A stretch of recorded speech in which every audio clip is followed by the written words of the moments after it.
what time it is. Marvin Devine, Huber, Axel, and you know how we do.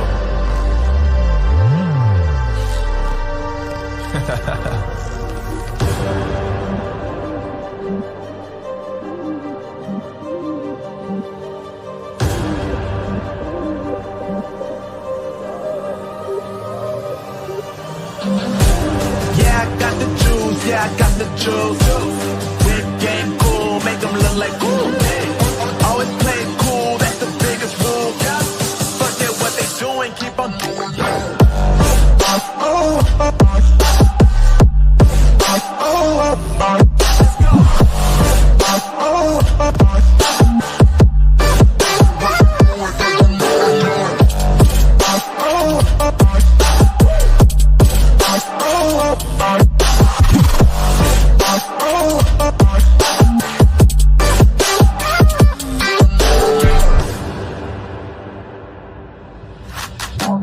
I've been making loot since like 22.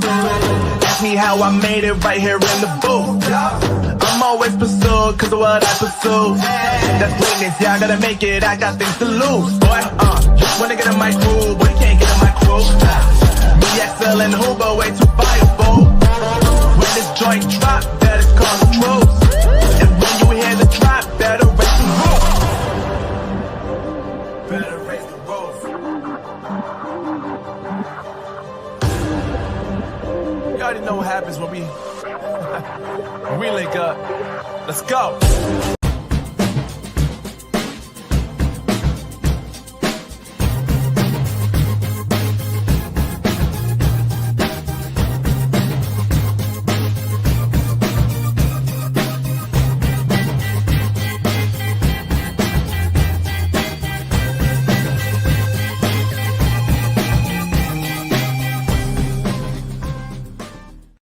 Good evening, good morning, good afternoon, wherever you're watching, and welcome, and I mean welcome to another episode of Kidney Hub East Africa. I am half your host, Stevethekidneynurse. Welcome. Today, we have an excellent show for you.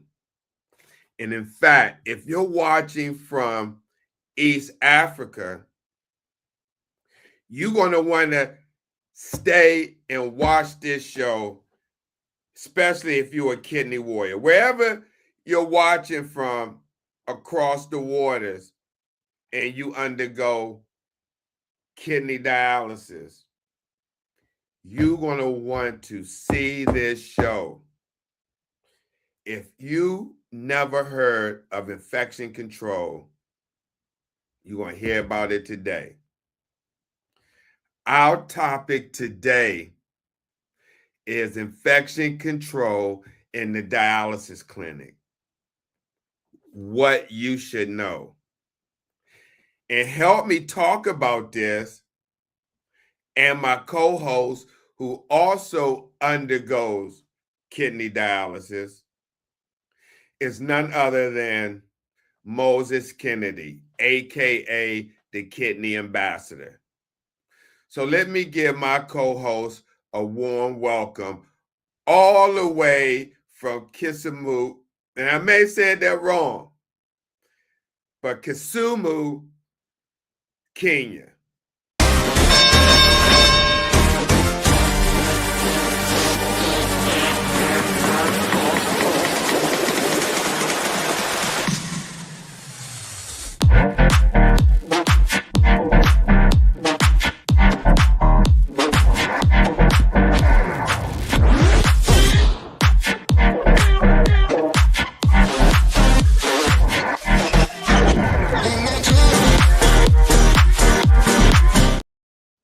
Hey, Brother Moses, how you doing? Well, Brother Steve, I'm fine. Thank you so much. It's good to see you as always. Good to see you too, brother. Yeah, here we are, another week, another show. And today we're talking about infection control in the dialysis clinic, what one should know. Brother Moses, by you being one that undergoes hemodialysis, what do you know about infection control? I mean, what is your understanding, or is that even, excuse me, is that even talked about or brought up in Kenya or where you receive your treatment at? Thank you so much, Brother Steve. Having been on different dialysis units, I've seen it many a times that any subject to do with knowledge and education is something that is really sidelined. And so is infection control as well. Now, even though this one happens, it is very important for everyone, from the care team to kidney warriors, and then to caregivers, to be acquainted of basic information regarding infection control, because these are one and many more things that can put the life of a patient at danger within no minute, especially when it ends to be a medical emergency, Brother Steve. So yes, infection control is just a way, a collective nature and responsibility of curbing disease or germs from spreading from one place to the other. However, Brother Steve, I must acknowledge that even as we try to strive for a sterilized environment, the aim and the main goal is normally not to make the germs move closer to the access of every patient. Back to you, Brother Steve. Okay. Yeah. So for those who are watching, welcome. Let me see if we got anybody in the comments. We got P Teach is back. Welcome, P Teach. I appreciate you always coming. Happy Easter to you as well. Thank you. But let's talk about infection control. Let me just give a broad overview, and then if you're watching this broadcast and you see some of this or experience, please share your experience. So, to our brothers and sisters in East Africa who this show is geared toward, we hope you're watching to get the most out of this that can help you navigate your way through this journey. Now, infection control and why it matters for dialysis patients is very important. Infection control means or equals steps to stop germs. Plain and simple. Steps to stop germs. We're talking about bacteria. We're talking about viruses, fungi from spreading.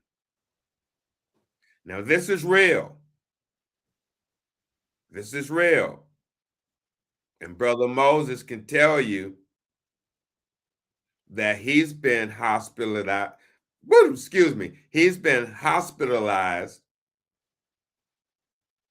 several times for an infection. And not on his own.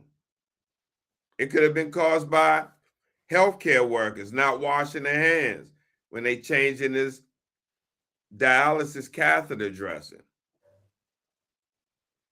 Now, why does this matter for dialysis patients or people on dialysis? People on dialysis are at a higher risk. They are at a higher risk because treatments, we had to get access to the bloodstream, whether you have a catheter or you have a fistula or graft in your arm, which we have to use needles to stick. And then you have some patients that may be in East Africa that may be on peritoneal dialysis. And you got to watch out for that so the peritoneal cavity, you don't get peritonitis. And the fact that many people undergoing kidney dialysis have weaker immune systems. Now, let me tell you something, and take heed to this. Infections can be serious and life-threatening, especially when we're talking about bloodstream infections, or if you're undergoing peritoneal dialysis, peritonitis. Now, the good news to this, yes, there is good news, that simple practices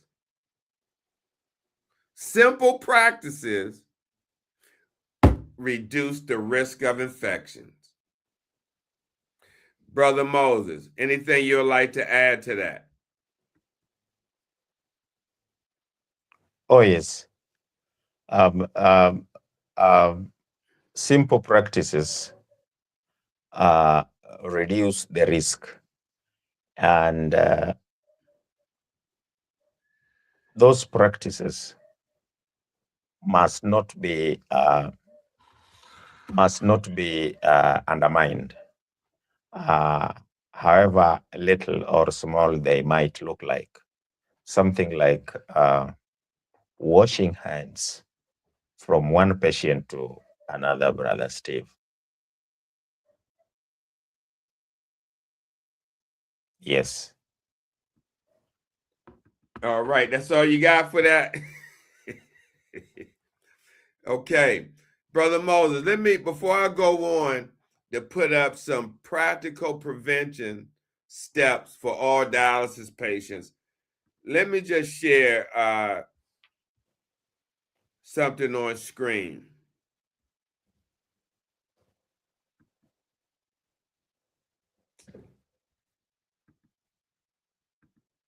So here goes some infection control tips for kidney patients in East Africa. One that you mentioned, Brother Moses, wash hands every time you can. You know, if you go to dialysis, if you touching the doorknob, wash your access after the restroom, and make sure staff are washing their hands as well. And effective hand washing is 20 seconds or more. 20 seconds or more. All right. Keep your access site clean. Wear your mask in the clinic. Report fever or redness early, especially if it's coming from your access. Avoid touching your access site with your bare hands. And also clean your supplies regularly. whether it is blood pressure cuff, you using a thermometer, whatever you're using that you had to come in contact with, there's a medical device. Make sure you clean it regularly. Now, Brother Moses, let's talk about some other practical tips, preventions that our brothers and sisters in East Africa and across the world can do, all right, to reduce infections. Again, one of the most important things that I can't stress enough, hand hygiene. Something that you said, washing your hands with soap and water for 20 seconds or more before and after touching your access or dialysis supplies. Now, if you're in East Africa, if running water is limited, use alcohol-based hand rub. That's at least 60% alcohol when available. Brother Moses, do y'all have hand sanitizer in Kenya? Oh yes, oh yes. We have hand sanitizer. But then I also on the watch out, so that my care team try as much as possible to perform hand hygiene, because I normally refer to as somebody make your hands as clean as it is prepared to take a meal, as if you want to take a meal. That is the most and the best way to know if your hands are clean. But you know, Brother Steve, sometimes as human beings, there is this tendency of maybe the care team that just dodging the law, because that is what the law requires. So they just go by the tap and then just soak their hands within 1 second, pull a serviette, and then dry it off without using soap and without adhering to the timely that is required, 20 seconds. So this happens within 1 second. You can imagine it doesn't achieve any goal. As much as they would troop towards the tap, it is just to prepare you psychologically that have washed your hands. So yes, they do it. And again, the problem now is, do they do it the right way? So these are issues that I want to encourage kidney warriors all over the world. You can try and get as much as possible the best ways to escalate this, so that, because at the end of the day, it is the patient who suffers. If you keep quiet, there is nothing to gain. If you raise your voice, there is a lot to gain. So the choice is up to us. Back to you, Brother Steve. You're absolutely right, Brother Moses.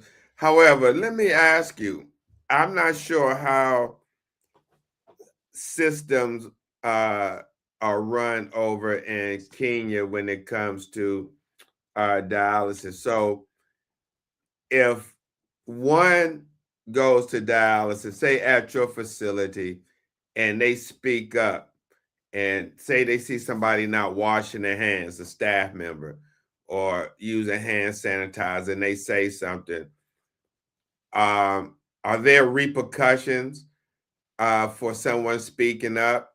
How was that handled? Oh, yes. Let me elaborate this. Uh, in most cases, Brother Steve, from our constitution to any form of governance and any form of just say to our local administrators, the law is well articulated. The problem is implementation. And there are even rules that regulates this, that you need to remind your care team to do that.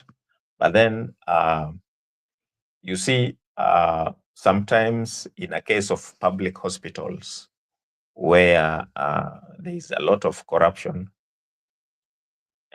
within systematic corruption within the Ministry of Health, sometimes affects these and many more policies to be affected.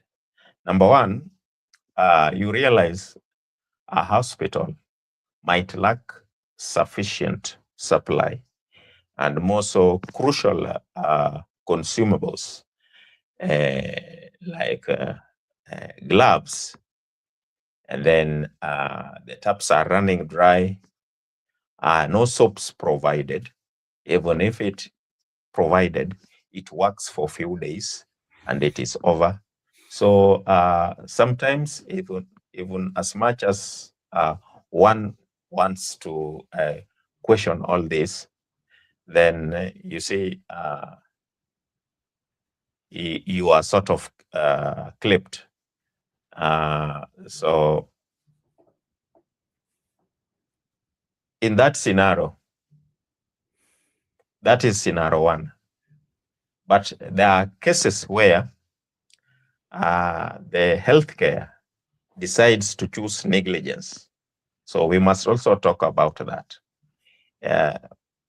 You realize that a facility has everything that it takes to deliver, but then the care team decides not to follow the law, instead to dodge it. So there are two scenarios. Now, when everything is available, consumables are there, the environment is conducive, then it is easier to escalate because most units are standalone dialysis units that they are also keen on profit making. Yeah. So at least your voice shall be heard in many cases. If you are consistent and you are accurate to what you are trying to address. Yeah. However, there might be some bad attitude towards a patient who does that because, number one, sometimes some facilities lacks well-equipped staff as far as training and education is concerned. Most of them learn the process of dialysis on the job, and beyond the daily activity that after washing, you suck, you check, and the knowledge ends there. So you see, this one also risks the life of a patient, Brother Steve. So those are two scenarios. Back to you, Brother Steve. Hey, Living Life 4010. I haven't seen you in a while. Happy holiday to you. Welcome. It's good to see you. Well said, Brother Moses. You said a handful. But one thing that I want to encourage our brothers and sisters in East Africa and abroad, and even here in the United States, do not touch your access unnecessarily. What I mean, if you got a scab that's developing over the site where they remove the needle from your access. Do not pick at that scab. Let it heal on its own. And don't, when you go back to dialysis, don't let them stick you right there in that same area where that scab is still forming. Have them move up. Have them move up. So don't touch your access unnecessarily. Keep fistula, graft, and catheter sites covered, excuse me, and avoid touching or fiddling with the dressing. Now here, Brother Moses, in the United States, oh, thank you. Brother Moses, here in the United States, what tends to happen when they put the needles in, and let me see if I can find a needle. We got one needle right here. Brother Moses, as they put the needle in the access, what tends to happen, instead of putting the gauze over where the needle went into the access and cover that part up, they cover it up with tape. And a lot of times that tape may be in their pocket, fell on the floor, sitting on the ledge. And you know, the tape has adhesive on it, which attracts dirt. And if you put in that tape, not a sterile gauze, but the tape over the site that hold the needle down, then there's a probability that those germs can get into your bloodstream because of the entry site. The entry point is covered with tape and not a sterile gauze. Also, recognize and report symptoms early. Fever, out of nowhere, chills, redness, warmth, swelling, pain, or pus at your access site, whether it's your fistula, graft, or your catheter. If you're seeing it is at the access site, you make sure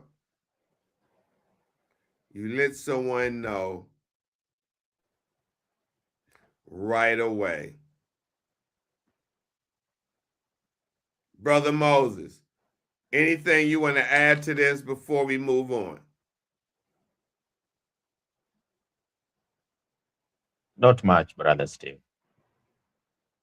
Okay. Also, not much. Kind of, you've exhausted it. Okay. Also, I failed to mention to say, if you develop a new cough or shortness of breath, especially if you're a peritoneal dialysis patient, cloudy peritoneal fluid, or abdominal pain, call the clinic immediately. Call the clinic immediately. Also, something that many people don't want to talk about, but let's ask Brother Moses if this is offered at clinics in Kenya. And if they are, do you got to pay out of pocket for this? And now if you do, this is diabolical. Vaccinations, especially hepatitis, flu, pneumonia. Brother Moses, do they offer that in Kenya? And if they do, is it covered under the health insurance or is it out-of-pocket payment? No, It is there if you request. Vaccinations are there if you request, and it is a private arrangement, including the mandatory ones like hepatitis B and so forth. But then, funnily enough, nobody cares until when you ask for that services, because it is not included in the package that is being provided by the insurance. So yes, for those who are aware and can afford, have gone as that far to get vaccination. Yeah. So that is the current state. All right. Wow. Now, if you in East Africa and you get put on oral, meaning taking it by mouth, antibiotics, make sure you follow the prescribed treatment regimen and do not self-treat or stop early. Also, something common in East Africa, and Brother Moses can elaborate, is home remedies.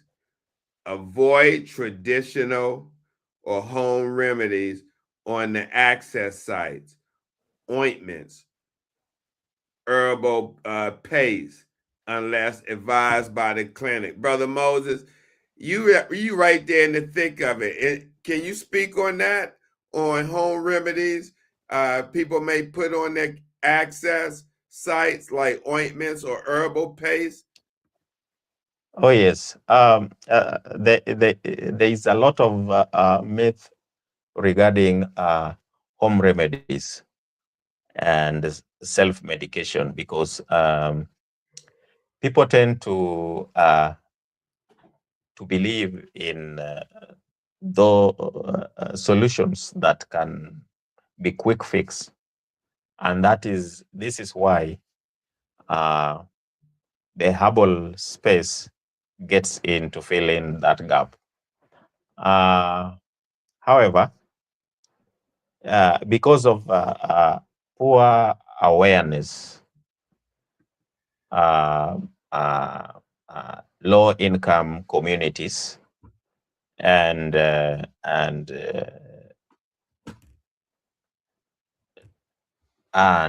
basically one just picks on anything that can give him or her a quick fix, including believing in prayers for healing.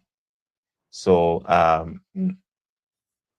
you realize that those who are engaged in these services, these vices, they are good at speaking and marketing those products. And because you are yearning for an answer, a quick fix, you will fall to those tricks.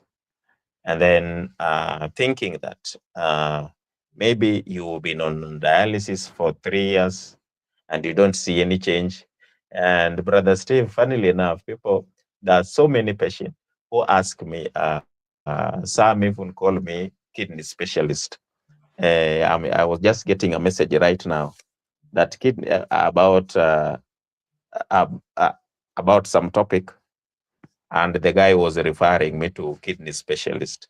So maybe before I continue, let me make it clear that I'm not a kidney specialist. I'm also battling kidney failure, and I've been on dialysis for 10 years now, and we are still here to go, no giving up. So I think it is clear on that. So when it comes to quick fixes, people tend to believe that what is being given, the treatment options that are available are not working for them, because somebody complains today, I went in walking, I'm unable to come out walking. I need to be wheeled out. So, and put aside that, there is this false denominations, false beliefs that prayers can also work magics. I am a strong believer healing, but then we should not mix these things in that manner. You realize somebody forgets about sessions and go camping in the name of prayer meetings that hopefully he will come again and will never go back to any dialysis unit. Then, because we also have unscrupulous men of the collar, they will lie to unsuspecting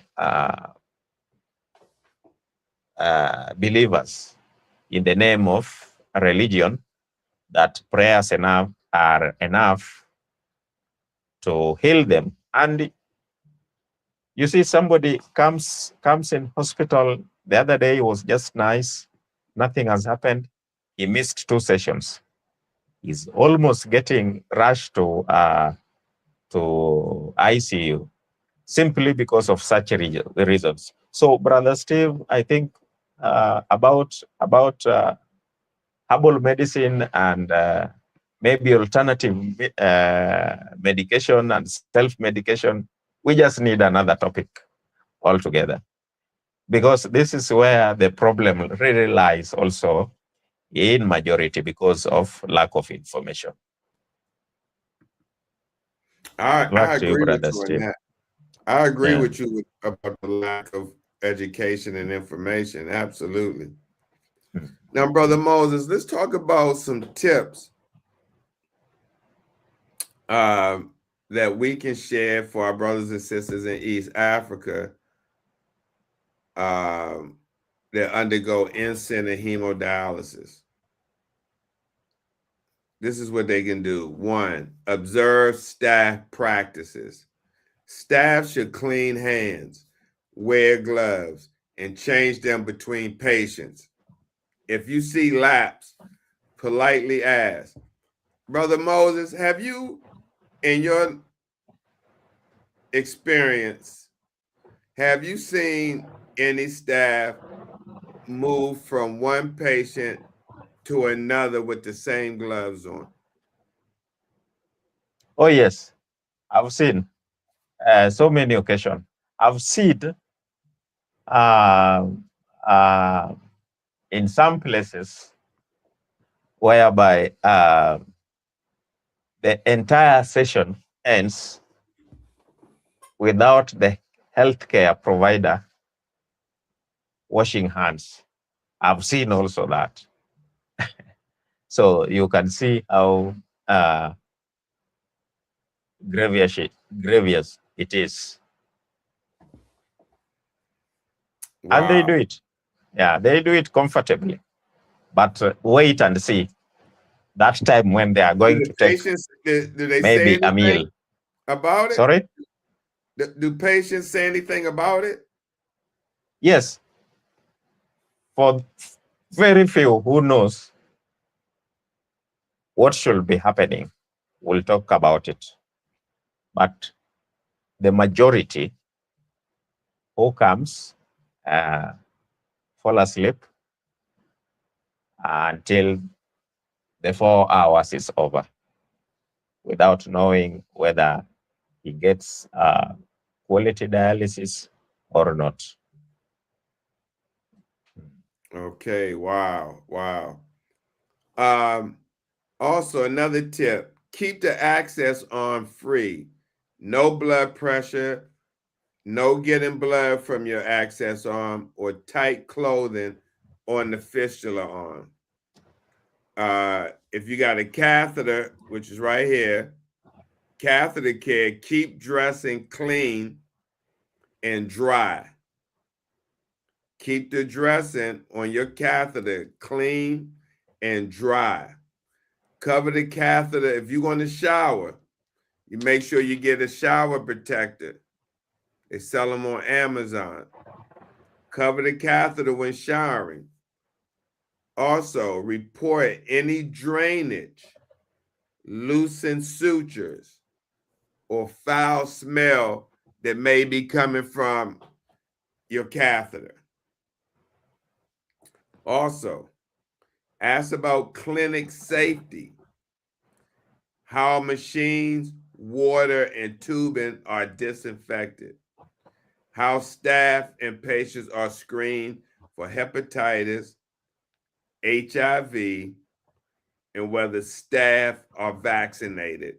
Anything you want to say or elaborate on what I just mentioned, Brother Moses? Oh, yes. I tend to believe that patient must also watch out very carefully, even especially during the changeover. That is, say, from the first session to the second session. In between that time, there is a lot of lapse in terms of hygiene measure and protocol. I mean, hygiene protocols. That there is a lot of gaps that happens in between. Sometimes because they are rushing to go home early, yet they reported to work late, but they want to go home early. You find them that instead of even sterilizing the bed properly, they just hurriedly pull off that linen and just place another linen. Or the machine is not well cleaned, especially I normally emphasize that they clean the sensor part, because there is also some backward flow of blood during treatment towards that sensor point. So if it's only the face that is clean and sensitive places like the pump, the sensor point are not cleaned, then still it is just a formality, not to curb infection control, Brother Steve. Okay. Okay. Now, let's look at some tips for peritoneal dialysis. People who may do that at home. I know that is rare in East Africa, Brother Moses. But anywhere else in the world where you may be doing peritoneal dialysis at home, or you're thinking about it, here are some tips for infection control if you're doing that, PD. Clean technique for exchanges. You got to wash your hands, use the antiseptic recommended by the clinic. Perform exchanges in the clean, dust-free area. Also, your exit site care. Clean it as instructed by the PD nurse, often with antiseptic. Keep site dry and covered, and report any redness, tenderness, or pus. Also, the use of mask. I can't stress that enough. The use of mask.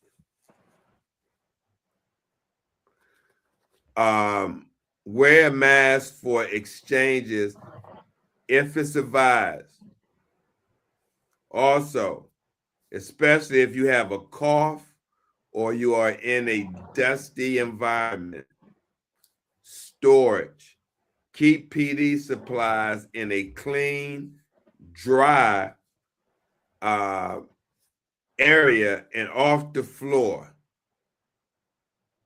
And make sure you do not reuse single-use items.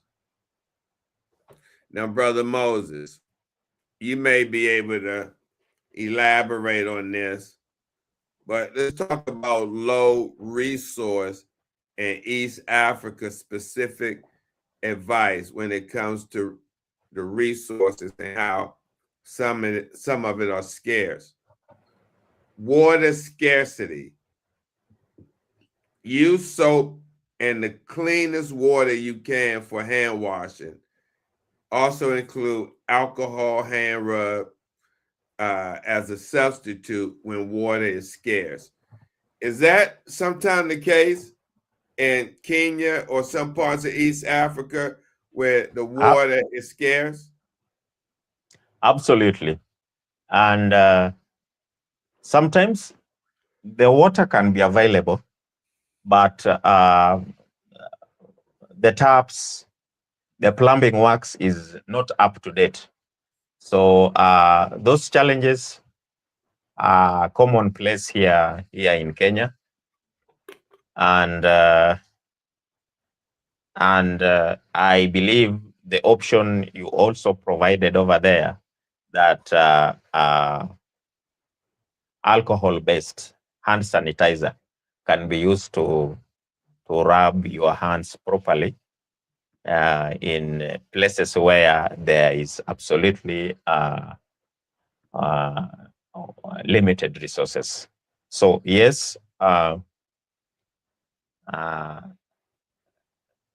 resources, some places might not even be available, including the basic ones like soap. Or if the soap is there, it is not antiseptic soap. So yes, there are such occurrence. It is a commonplace here. Thank you, brother Steve. We had Tabitha, who's also in Kenya. She says the catheter, which I just showed, the catheter shouldn't be used anywhere else apart from the dialysis unit to prevent infection. Don't scratch, or I guess she was probably saying don't scratch around the site. Because see, what happens for many people here in the United States that have a catheter, hold on. Wait a minute. What normally happens, whatever they using to clean the area or whatever type of adhesive that's on that dressing can irritate the skin. And what a lot of individuals may do is scratch over the dressing, or maybe lift the dressing up and scratch under it. And that's a no-no, because remember, this is going under the skin, and then the tip rests in the back of the heart chamber. And Brother Moses, I don't know if I showed you this, but on this catheter, here at the end, you see those slits, those holes? That's where the blood comes through. And what happens, being that it sits in the back of the heart chamber, over time, it builds what's called a fibrin sheath over that site and can cause occlusion, meaning blood can't get in when we put a syringe on the end of this to pour your blood. Well, it's occluded. It's occluded. And so what here in the United States, what they use is a thrombolytic called cath flow activates, right? It comes in a little bottle in a powdered form, and we put sterile water in and mix it up and draw up pretty much 2 cc's. And, excuse me, and we put it in the limb. We inject it in the catheter limb and let it sit. It's supposed to go all the way down and sit for about 30 minutes, where what's happening now is starting to dissolve the clots that are occluding these holes. And so after 30 minutes, we come back and we aspirate, and the catheter is working. However, this is only a temporary solution. It's only temporary because the occlusion is going to reoccur because where it sits. So to prevent that, we put heparin after each treatment, whatever the length of the catheter is. Say if it says on the side 1.9 arterial, 1.8 venous. Well, we're going to draw 1.9, 1.8 of heparin and instill it in the catheter post-treatment and leave it there to help prevent that formation around there at the end of this catheter. So, so we talked about water scarcity, crowded transport. Now, this is all part of low resource and East Africa, specifically. Now, crowded transport. If you must travel in crowded minibus, right? Wear a mask during outbreaks, or if you have cough, fever, avoid travel to the dialysis unit if febrile, and contact your clinic before you go. Brother Moses, I'm sure you experienced riding on a crowded minibus. Oh, yes. Our transport system in Kenya is not that much organized. In fact, I want to give you an example. If you are disabled, then we don't have public transport buses or mini buses that accommodates disabled people. So you realize that even those who have been disabled by kidney failure, like myself, you find it very difficult to find space in public transport. Besides, they are really congested.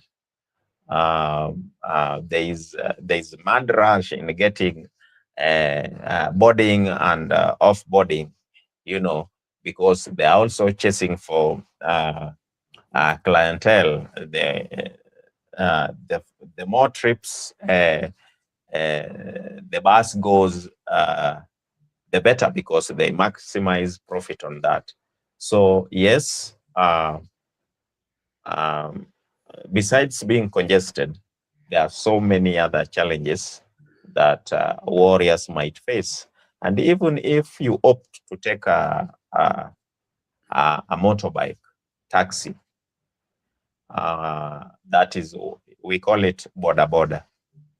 Even if you try to go that way, it is a little bit expensive comparing to getting into a bus, because kind of motorbike takes is much efficient in a way that you can be picked from doorstep to clinic, then from clinic back to doorstep. But then if that one is not, it is not in a way any congested, because you are only a single passenger who rides on that. Yeah. So Wow. that is the picture. Okay. Yeah. Okay. Let's talk about where here in the United States, they don't do this practice no more. But Brother Moses, over in Kenya, do they practice what's called reuse? This is where they reuse the filter after you finish. They take it in the back and put some disinfectant in it, rinse it out, put some disinfectant in it, and have it ready for your next treatment. Reuse practice. If your unit reprocesses dialyzers, which is this, or supplies, ask staff about cleaning, sterilization, and tracking protocols to ensure safety. Does that happen in Kenya? I believe they don't recycle. However, the tracking protocol for how these things are disposed after use is not available, but it is now a food for a thought, perhaps homework. But I want to believe that because each time I see it is being uncovered from the wrap, but I know they can still be cleaned and packed again. But I believe that practice is normal. Yeah.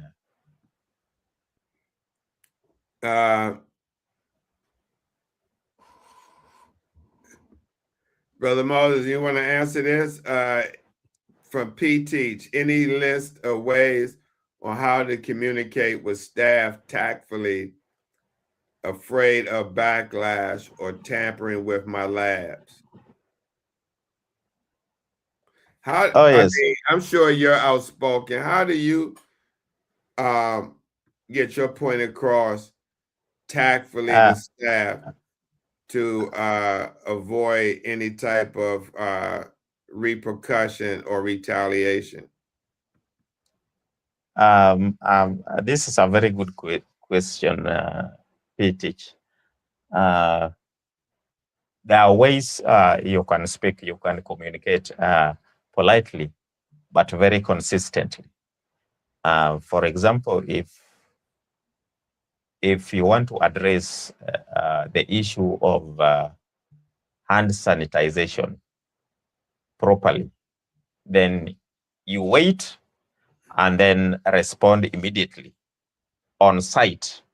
The moment you see it is poorly done, then that is the time you just speak out to the health care provider, not being rude, and again, not mixing your words. You must be very straight and consistent. For example, you can question that I didn't see you sanitize. But if one insists that I've sanitized, tell him or her that you didn't do it properly. Then you let it end. So next time, he or she will be afraid, will be cautious, because the moment you throw words and then that exchange happens, then you will not be solving. You will end up in a kind of a quarrel. So it is better, even if she refuses to do the correct thing, You can also refuse not to be attended to. It is a right. So that when the case is picked up, you are able to explain why you refuse to be attended. So it will kick the conversation of what is happening, and that problem shall be solved. Yeah. Okay. Okay. Wait a minute. Let me get back to her. So I guess I would say in some ways, one is when you approach the staff and being respectful, not screaming or hollering at them, but being, like you say, tactful. If someone you see come from another patient, then wash their hands, and they come into you, ask them, like, so and so, could you wash your hands for me before you work on me? Changing the gloves, or whatever you see that's wrong, or you feel that's out of place, that could jeopardize your safety. You want to, like Brother Moses says, you want to address it quick and soon as possible. Brother Moses, talk about some other tips. Antiseptic. I'm not sure what they use in East Africa, but many clinics commonly use something called chlorhexidine or providone iodine. And if you do, follow whatever your clinic's protocol is. Avoid unproven local preparation of access site. Like if they're using a different cleanser that and you're not familiar with it, your company, your clinic's not familiar with it, don't use it.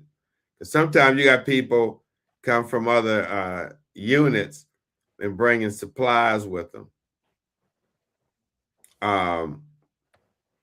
HIV, TB considerations. Clinics should screen for and treat HIV, TB as needed. If you have HIV, be on antiviral therapy and disclose the care team so they can tailor infection prevention and vaccines.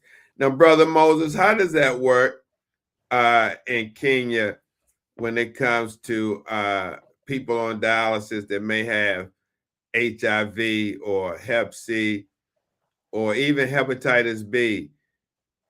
Is there a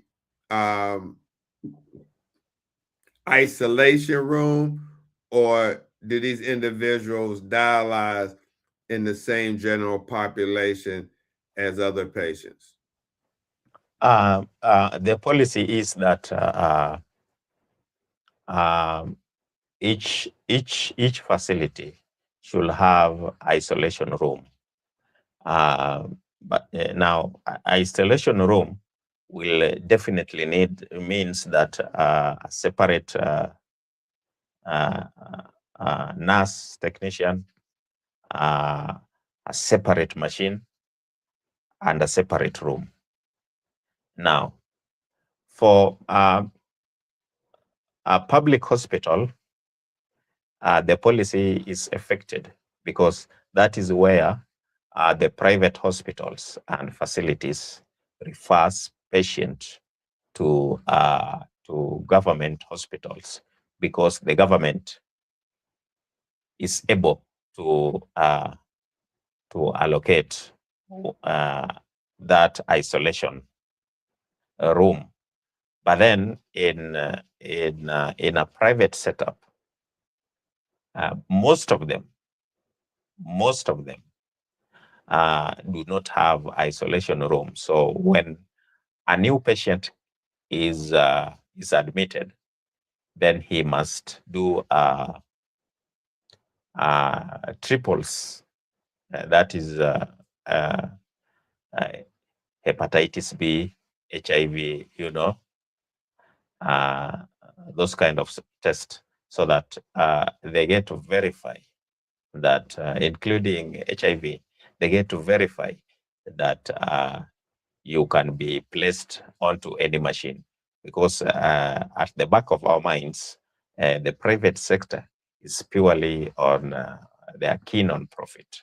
So instead of having maybe one patient lying with just one machine, they don't in many cases do that.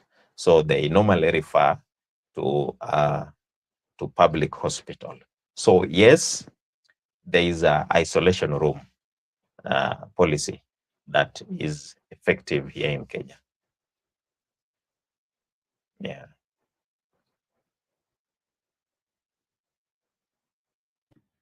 Okay. Thank you for that, Brother Moses. Now, here's some questions that one can ask their dialysis center. How is the water used for dialysis treated and tested? How are the machines and tubing cleaned between patients? Do staff follow hand hygiene and glove procedures? Are staff vaccinated against Hep B flu shot? What is the clinic's policy on dialyzer reuse? Injection safety and screening for blood-borne infections. What symptoms should I report immediately, and how should I contact you after hours?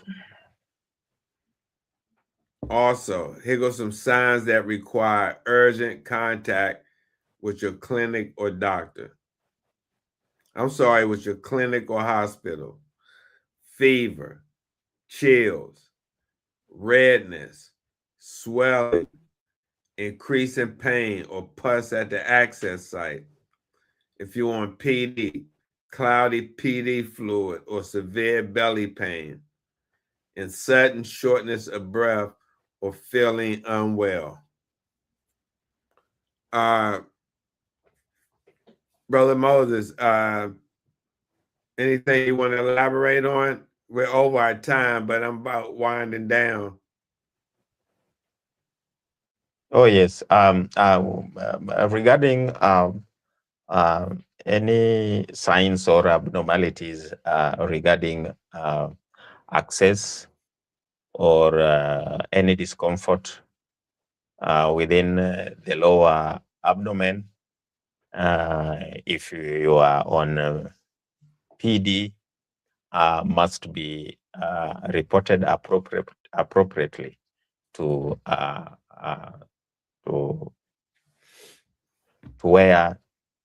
your doctor, especially, so that you get to be reviewed, so that you get the updates of whatever is taking place. Yeah. That's it. Sorry. I said that's it, Brother Moses. Yes, I was saying, for any abnormalities in access sites or pain in abdomen, if you are doing PD, or any kind of discomfort that is suspicious, then it is better to report as soon as possible to your doctor or any care team that is responsible for that. Yeah, I agree with you. Yeah. Okay. Now, let me give a few more other tips. And I mentioned this before. Washing hands before and after touching access and supplies. Keep access covered and dry. Don't touch or move it. Get recommended vaccines, Hep B, flu, pneumococcal.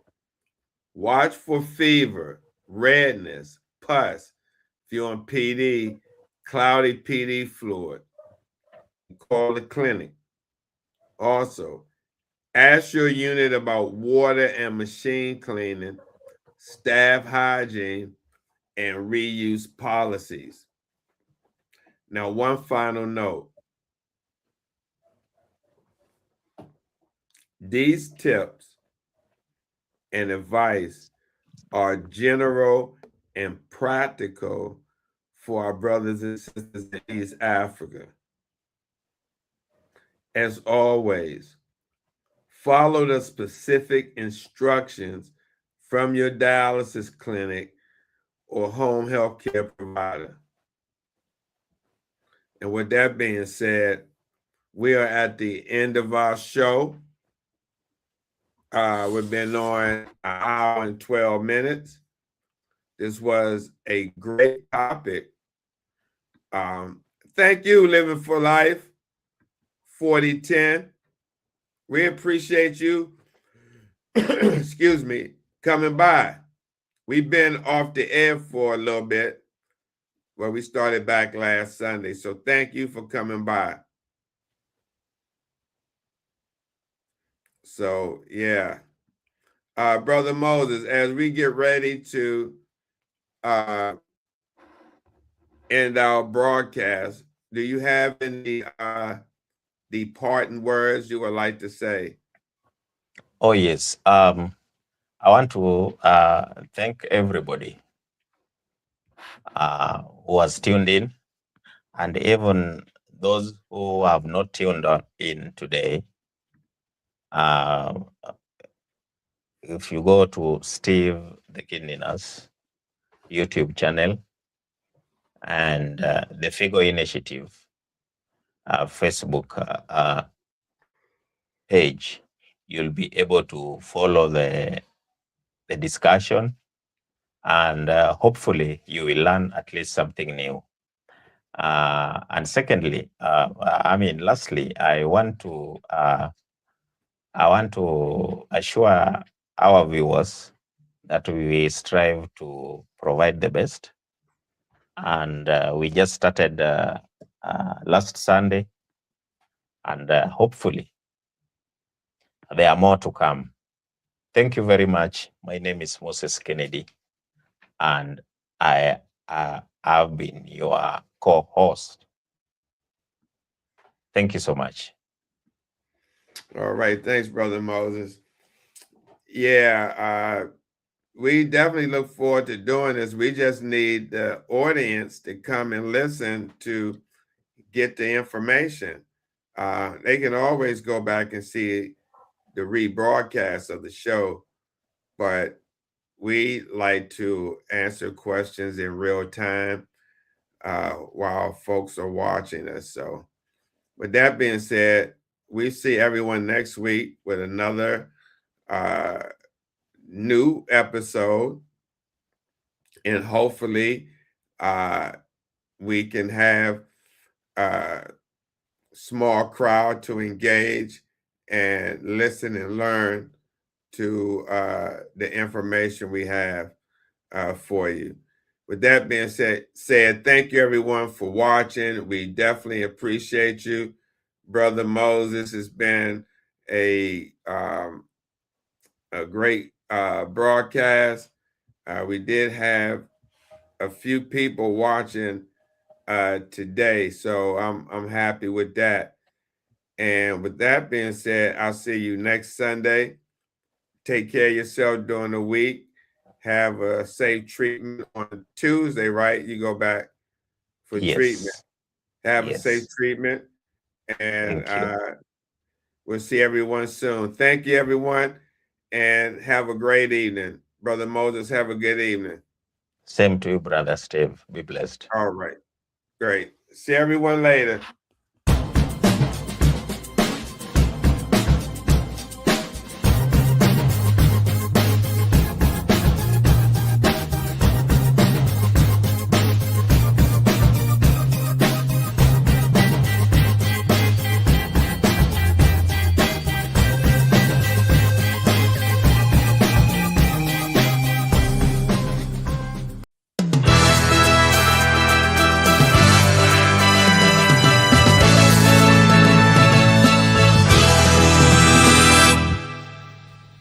Hello, I'm Darren. We have breaking news. More than 600,000 Americans have kidney failure. While the number of people with kidney failure is enormous, the number of people with its precursor, chronic kidney disease, is staggering. An estimated 31 million Americans, or about 10% of the US population. Diabetes and hypertension cause 2/3 of all cases of kidney disease.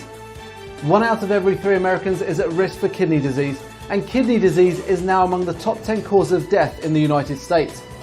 In addition, 9 out of 10 people with early to moderate kidney disease don't know they have it, putting their health in jeopardy. Are you at risk?